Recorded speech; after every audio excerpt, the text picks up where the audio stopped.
Hello student, this is 10th part of nationalism in Europe and today we are going how to unification of Britain took place in past. The model of the nation states some scholar have argued is Great Britain. कुछ लोगों ने nation और nation state के लिए ये कहा कि इसका सबसे बेस्ट एग्जाम्पल ग्रेट ब्रिटेन है. In Britain the formation of nation state, Britain में एक फॉर्मेशन ऑफ नेशन स्टेट की इस तरीके से हुई है कि इसमें ना तो युद्ध हुए, ना ही स्ट्रगल हुए, ना ही रेवोल्यूशन हुए. फिर भी यहाँ पर एक बहुत लंबी प्रोसेस की वजह से ये यूनिफाई हुआ. ये 3 कंट्रियों के कॉम्बिनेशन से हुआ. पहला Britain, number 2 Scotland and third one is Ireland. There was no British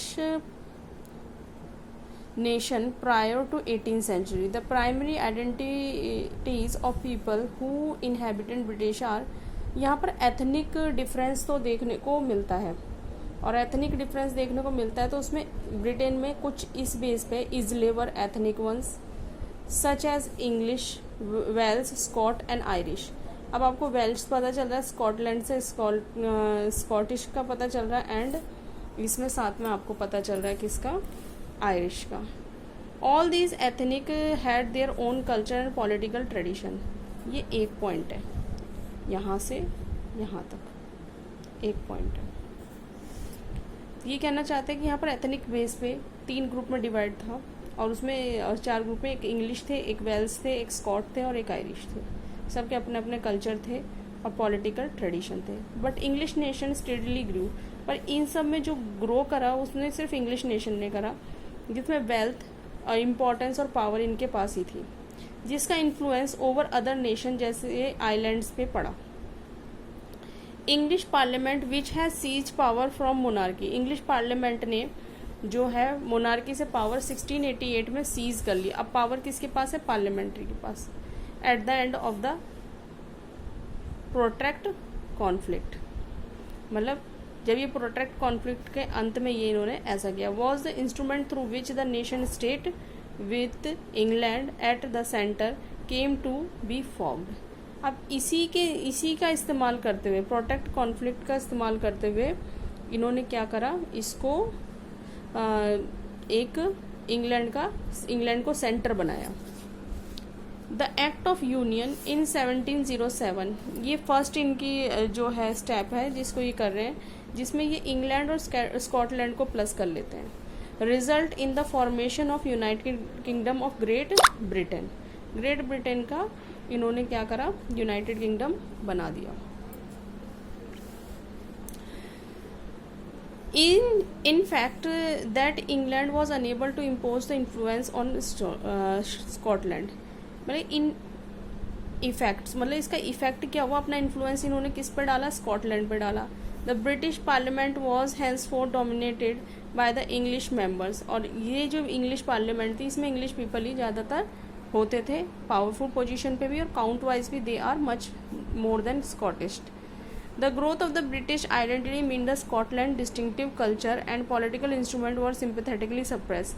क्योंकि इंग्लिश पीपल थे पार्लियामेंट में तो उन्होंने क्या करा, स्कॉटलैंड का जो कल्चर था और पॉलिटिकल इंस्टीट्यूशन उन सबको इन्होंने दबा दिया, इनको ऊपर आने नहीं दिया. दैट मीन्स इन्होंने प्रायोरिटी इंग्लिश कल्चर को दी.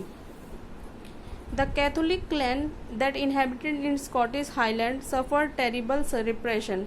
जो कैथोलिक थे स्कॉटिश हाईलैंड में रहते थे उनको बहुत अच्छे से इन्होंने दबाया जिससे कि इनकी बातें मानी जा सकें.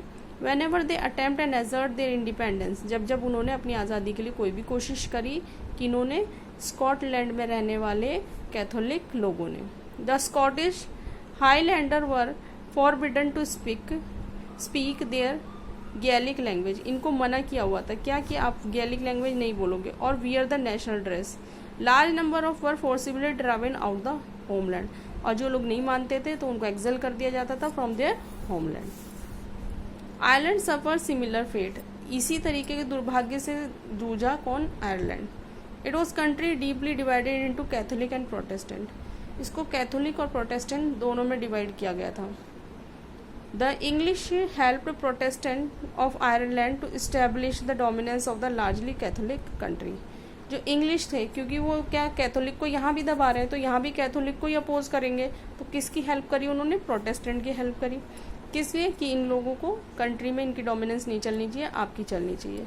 Catholic revolt against British dominance was suppressed after a failed of revolt led by Wolfe Tone. ये आयरलैंड के थे। वोल्फेटोने ने क्या करा? इनके खिलाफ एक रिवोल्ट किया। His United Irishman Ireland was forcibly incorporated into the United kingdom. और आप देख रहे हो यहाँ पर इन्होंने क्या करा? अपनी ताकत का उपयोग करते हुए इसको आयरलैंड को अपने आप में जोड़ दिया और यूनाइटेड किंगडम 1801 में। तो पहला 1707 में करा इन्होंने स्कॉटलैंड के साथ, दूसरा 1801 में करा आयरलैंड के साथ। A new British nation was formed through the propagation of a dominant English culture. किस तरीके से अपने कल्चर के थ्रू इन्होंने अपनी डोमिनेंस दिखाते हुए अदर कल्चर को सप्रेस किया और उनको अपने साथ ऐड किया, और ऐड करने के बाद उनको अपनी ही बातें मनवाने पे मंजूर करके अब एक नेशन के रूप में सामने आए। The symbol of new Britain the British flag Union Jack. National anthem क्या रखी? God save noble king. The English language was actively promoted to older nation surviving only subordinate partners in the union. तो मैं एक बार फिर से इसको revise कर देती हूँ। यहाँ पर शुरुआत में 18th सेंचुरी के मिड तक कोई भी नेशन नहीं था एज अ ब्रिटेन, बट इसका जो फॉर्मेशन है वो एक अच्छा एग्जाम्पल माना गया है इनके द्वारा। जो लोग इसको हिस्टोरिकल लोग हैं, जो स्कॉलर्स हैं, वो इसको काफ़ी फेवर करते हैं। इसके बाद ethnic group like English, Wales, ठीक है, इसके बाद है Scottish and last one is Irish. ये डिस्टिंक्ट थे because they have their own cultural values and also some political tradition. Third point है growth of English nation in wealth and power. English parliament seize monarchy in 1688। क्या हुआ? English nation के रूप में ये सामने आया और इसने क्या करा? पार्लियामेंट, इस इंग्लिश पार्लियामेंट ने मोनार्की को 1688 में क्या करा? सीज कर दिया। एक्ट ऑफ यूनियन इन्होंने लगाया 1707 में between England and Scotland form United kingdom of great Britain. इसके बाद फिफ्थ पॉइंट जो आता है वो है सिस्टमैटिक सप्रेस। इन्होंने जितने भी सिस्टमैटिक तरीके से सप्रेस किया, क्या सप्रेस किया? अब स्कॉटलैंड ऐड हो गया तो स्कॉटलैंड का कल्चर इन्होंने सप्रेस किया, उसकी लैंग्वेज सप्रेस करी और बिगिन कर दिया किसको? प्रमोट करना शुरू कर दिया कि अपने कल्चर को, अपनी लैंग्वेज को, और जो लोग इसको नहीं मानते थे उनको उनके होमलैंड से एक्सिल कर दिया। Next 6 point, the Britain help Protestant against Catholic of Ireland. Britain ने जो है कैथोलिक, चाहे वो आयरलैंड में हो चाहे स्कॉटलैंड में, उस दोनों को ही अपोज किया और किसको? प्रोटेस्टेंट की हेल्प करी आयरलैंड में उनको सप्रेस करने में। Later Catholic revolt was suppress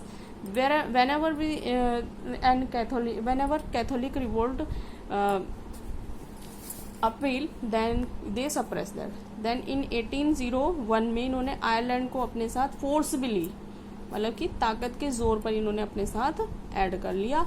और उसके बाद मैंने लास्ट में आपको पॉइंट बताई दिया है कि इन्होंने यूनियन जैक करके अपना फ्लैग लिया और उसको एंथम दी, इंग्लिश लैंग्वेज को प्रमोट करना शुरू करा और बाकियों को सप्रेस करने की कोशिश करी। That's all.